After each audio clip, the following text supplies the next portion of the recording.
nag lay wala lay jaar. xam nga wàllu xàmb yi am na loo xam ne bañ ko xamagul daan nañu ginnaaw borom xàmb yi waaye ginnaaw gi nag xam-xam day màgg bañ demee ba ci biir lañu gis ne diine amul forcé dafa laaj ñu waxtaan ak ñoom parce que am koo xam boo siifee ay xàmbam maanaam bu ñëwee rek day dof bu feebaree rek day tumuranke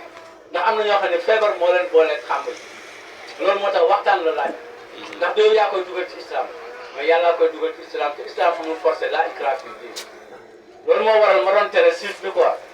ndax am na koo xam ne feebar a ko booleeg affaire bi am na koo xam ne dañ ko koo forcé li nga war a xam mooy nga xam loo ko xamal ba convaincre ko yaa ngi dégg mun la nga dindi ko gisoo fi ñu demoon fa lañ dindi waa ji yëgawul ak maamam ca léegi xale bu jigéen bi kese moom moo daan dem foofu quoi mu waxtaan ak frère ne ko bu Oustaz ñëwee ñu xaaral la waaw yombal ko daal mais bi ma ñëwee bi ma ko waxee dama kenn loolu mënul nekk waaw loolu la incha allah yéen ñun dañuy dem bàyyi leen ak dëkk bi te mën na leen a yóbbu fu sori te am na koo xam ne boo siifee ay xamam jinne yi mën nañ ko yàq ko ndeysaan dafa am benn dëkk bu ñaaw Pire vidéo daf ñu xamañ réer quoi amaana sax ñu ci YouTube dafa am benn góor bu fa nekk goo xam ne soxnaam dafa amoon ay xàmm mais neexul woon paa bi léegi nag bi soxna si génnee àdduna ci jouru sarax si la paa bi ñëw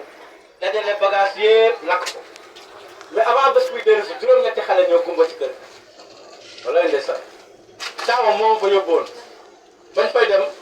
mbooloo mu bëri ñoo àndoon ci daara ji ay anciens yu bëri fu nekkoon ñoom demoon nañ léegi ràññee naa ci Ousmane Gonzalez demoon na Salman demoon na Bilal demoon na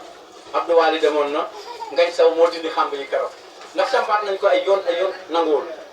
xàmb yi dañ ko dindi lakk ko ci guddi gi Ngañ Saw moo ko dindi il faut ma tudd seen tur ndax équipe boobu la àndaloon foofu ndax mbir mi gën a leer bañ demee juróom-ñetti xale dañ fekk ñu gumba te nag ki mu njëkk a jàpp dañoo dem fekk sax mënatul lekk ndax da lay jàpp bu pare doo mën a lekk kooku jànq la ki ci gën a néew ki ci nekk góor moo am 7 ans affaire bi sampaat nañ ko ay yoon mais julli dañoo bañ dañoo gedd waaw léegi gis nga yàq boobu te paa bi ki dindi lee moo am téeméeri at ñu ngi ci kër gi taawam mu ni ma góor gaa nga ne kenn mu waxoon ne paa baa ngi weex sax waaye xoolal soog boobu loolu moo tax xàmb kenn du ko siif ndax lu am ñoo xam ne feebar nañ booleeg ñoom boo ko siifee mun nga yàq loo yëgul parce que bu doon da koy siif ba pare sax dellu siwaat ko yaa ngi dégg def ay leeral ci ne yaa ko jël su ko defee ña nga xam ne ñoom ñoo ko yor conséquences yeeg yooyu nga mun koo régler sax du mën am mais doo fa delluwaat da nga koy siif rek jaaree fa dem loolu moo tax ñu bëree bëri da nga koy siif am ñoo lor te doo ko yëg waaw waaw jàngat boobu lañ ci am résultat boobu si nga affaire boobu moo la nettali juróom-ñetti xale ñoo ci gumba waaw ñii équipe bi ma la wax ni ñoo fa demoon waaw loolu la incha allah moo tax waxtaan la laaj diine amul forcé ndax yàlla mooy uyu ci xol yi waaw waxoon naa ko fi gis nga li ci xew mu ngi noonu incha allah yaakaar naa ni ko defoon yaakaar naa dootuñu ko defati parce que kaso moom neexul waaw neexul kaso moom même bu dee ñaari fan sa liberté ku la ko xañ suñu waay 15 jours sax ëpp na waaw parce que man dama am lu ma ci mos loolu moo tax ma doon ko tere waaw loolu la incha allah parce que am na mbir bu lay soog a ñëwal doo am ak dal waaw doo am dal man ni ma doon waxee bu njëkk boo dégloo sax ci internet bi am na ci ay cassette ay vidéo yoo xam ne boo dégloo ni ma daan waxee ak léegi ni may waxee dafa aw a ute waaw loolu la incha allah parce que tamit mbir mi amul forcé da ngay exposé rek message bi yàlla moo umu ci xol yi ah xoolal mbokk ma ne ñaata weer la topp daara ji te ñun gisuñu ko xoolal tey yàlla moo bon ko ba mu ñëw ci géew bi mbir mi noonu rek la te moom mi ngi doon topp daara ji di ci jëriñu di ci xam lu bëri ma jokkoo moom ci téléphone waaw mais tey la yàlla dogal muy soog a teew loolu mooy li am message yu daara ji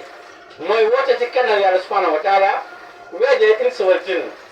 ak awliya seytaan jaxasoo ak jinne ak musuri geeg seen i bagage loolu doy na sëkk parce que loolu moo dese jaamu yàlla yi gisuloo ni mu nekk farata ak ustaas yi ni mu ci gàttaloo gisoo ni mu nekkee farata daara ji ay ustaas a ngi fi ay ustaas yore école ñu ngi fi mais doo dégg ñu wax xanaa nga wax ci mbiri julli rek nga gis ñu daal di jóg tool ne kur wala ay li ñu doon wax fan yi passé ay mbërëg ak affaire yi mais bagage bi kenn du ci wax question yi ñu ci dugaloon ba tey kenn tontu wu ko te duñ ko tontu ndax amuñu xam-xam loolu mooy li am fii lañ koy waxee fii lañ koy tontoo incha allah. macha allah oustaz am na solo léegi